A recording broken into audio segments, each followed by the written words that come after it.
नमस्कार बच्चों, आज हम ज्योग्राफी की टेक्स्ट बुक से पहला चैप्टर संसाधन शुरू कर रहे हैं। मोना और राजू अपनी अम्मा के साथ घर की साफ सफाई में लगे हुए हैं। वहाँ पर उन्हें कपड़े, बर्तन, अनाज, गंगा, शहद की बोतल और किताबें, ये सब चीज़ें दिखाई देती हैं। तो ये जो सारी चीज़ें हैं, ये एक प्रकार से संसाधन हैं। अब प्रश्न ये है कि आखिर संसाधन क्या होता है, संसाधन किसे कहते हैं। तो मैं आपको बता दूं कि प्रत्येक वस्तु जिसका उपयोग आवश्यकताओं को पूरा करने के लिए किया जाता हो, वह संसाधन कहलाती है।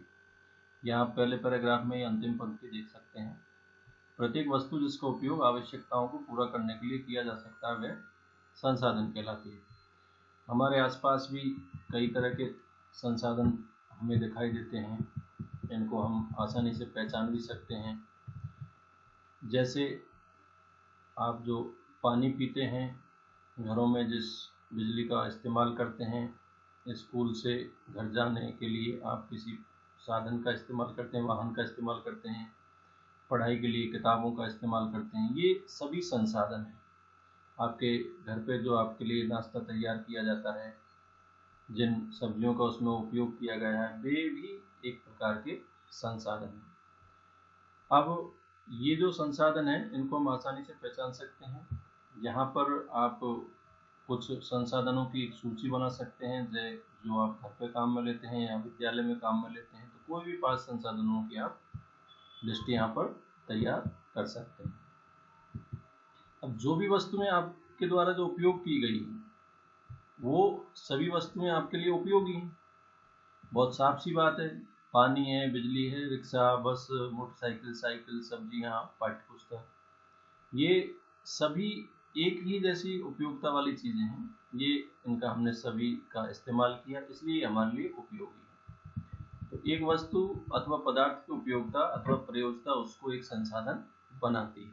यानी जो वस्तु आपके लिए जितनी ज्यादा उपयोगी हुई, वो उतना ही अधिक महत्वपूर्ण संसाधन आपके लिए होता है।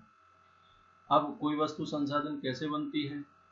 तो वस्तुएं संसाधन जब बनती हैं जब उनका कोई मूल्य होता है। इसका प्रयोग और उपयोगिता इसको मूल्य प्रदान करते हैं। मतलब साफ है कि सभी संसाधन मूल्यवान होते हैं। तो आगे मूल्य का अर्थ क्या है? तो मूल्य का अर्थ महत्व होता है। कुछ संसाधनों का आर्थिक मूल्य होता है, जबकि कुछ संसाधनों का आर्थिक मूल्य नहीं होता है। उदाहरण के लिए धातुओं का आर्थिक मूल्य होता है, जैसे सोना है, चांदी है, ये सभी हमारे लिए आर्थिक रूप से मूल्यवान होती है। लेकिन एक मनोरम दृश्य है जिसे आप देखते हैं, जैसे बगीचा है, उसका आपके लिए आर्थिक मूल्य नहीं होता है। लेकिन ये दोनों महत्वपूर्ण संसाधन है, क्योंकि ये मनुष्य की आवश्यकताओं को पूरा करते हैं। जब हमारी आवश्यकताएं पूरी हो जाती हैं, जैसे वस्तु के प्रयोग करने से, उस ही वस्तु को हम संसाधन कहते हैं। कुछ संसाधन समय के साथ मूल्यवान हो जाते हैं, उनका आर्थिक मूल्य बढ़ जाता है, तो वो हमारे लिए और ज़्यादा उपयोगी हो जाते हैं।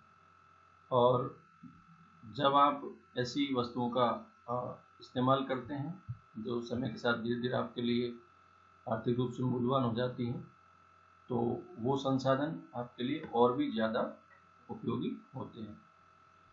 उदाहरण के लिए, जैसे आपकी दादी के जो घरेलू नुस्खे हैं, उनका कोई वाणिज्यिक मूल्य नहीं है, वो आर्थिक रूप से मूल्यवान नहीं है। लेकिन यदि उनका पेटेंट करा लिया जाए तो वो आर्थिक रूप से मूल्यवान हो सकते हैं। अब ये जो पेटेंट शब्द है, इसका अर्थ क्या है, इसको समझते हैं। यहाँ आपके दाहिनी तरफ ये दिया हुआ है पेटेंट, और इसका मतलब है कि किसी विचार अथवा आविष्कार पर एकमात्र अधिकार से है। इसको थोड़ा सा और अच्छे से समझते हैं। यहाँ जो आविष्कार किया गया है, कौन सा आविष्कार किया गया दादी के द्वारा? जो घरेलू नुस्खे तैयार की गए, उस आविष्कार पर उनका एकमात्र अधिकार होगा, यानी उनका विशेष अधिकार होगा। दूसरी तरफ कोई भी व्यक्ति उनकी नकल नहीं कर सकता है, और उसी प्रकार की सेम वस्तुएं तैयार नहीं की जा सकती हैं। ऐसे एक्सक्लूसिव राइट्स को पेटेंट कहा जाता है। तो अब आप समझ गए होंगे कि वस्तुओं का पेटेंट कराने के बाद वो आर्थिक रूप से मूल्यवान हो जाती है। आइए अब हम अगले पेज पर चलते हैं और कुछ और बातों को समझते हैं। यहाँ दो महत्वपूर्ण बातें दी हुई हैं, समय और प्रौद्योगिकी, टाइम एंड टेक्नोलॉजी। ये दो महत्वपूर्ण कारक हैं जो वस्तुओं को संसाधन में बदलते हैं। दोनों लोगों की आवश्यकताओं से संबंधित हैं और लोग भी अपने आप में महत्वपूर्ण संसाधन हैं। लोगों के विचार, ज्ञान, आविष्कार और खोज और ज़्यादा संसाधनों को बनाने में मदद करते हैं। हर खोज और आविष्कार से बहुत से दूसरे तरह के आविष्कार और खोज की जाती हैं। जैसे आग की खोज से खाना बनाने की जो प्रक्रिया प्रारंभ की, तो दूसरी प्रक्रियाओं का प्रचलन शुरू हुआ।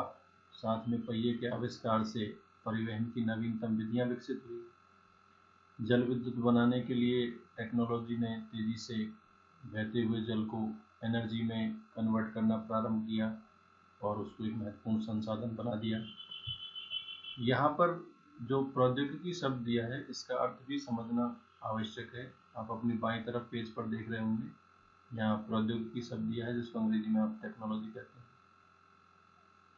इसका अर्थ है कि किसी कौशल करने अथवा वस्तु बनाने में नवीनतम ज्ञान का अनुप्रयोग प्रौद्योगिकी या टेक्नोलॉजी कहलाता है। मतलब व्यावहारिक उद्देश्यों के लिए वैज्ञानिक ज्ञान का प्रयोग, विशेष रूप से उद्योग में,